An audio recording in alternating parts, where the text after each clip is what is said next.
Kung saan may masarap, sumugod tayo agad. Welcome to Cabarro Cafe. Let's go guys! This is Maestro Crano and welcome to my mini vlog. Mga kamaestro, hindi pa ito ang grand opening pero ang dami na at dinudumog na ang cafe na ito.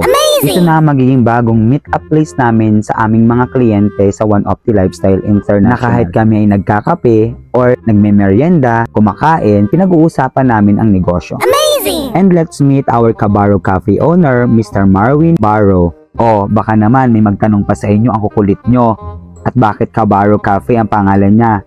Malamang pinangalan sa may-ari. By the way mga kamaestro, naitanong nyo ba kung bakit ang mga Pilipino ay mahilig sa kape? Alam nyo ba kung ano ang sagot? Ang pagkahilig ng mga Pilipino sa kape ay maaaring may kinalaman sa kultura at kasaysayan ng bansa.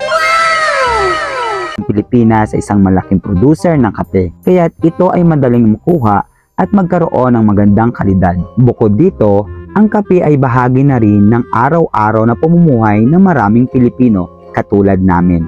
Lalo na sa umaga bilang isang timpla para magising at magsimula ng araw.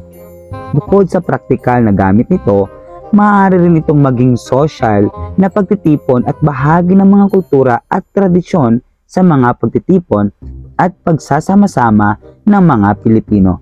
Katulad namin na kapag kami may kliyente, kape ang lagi naming ino-offer.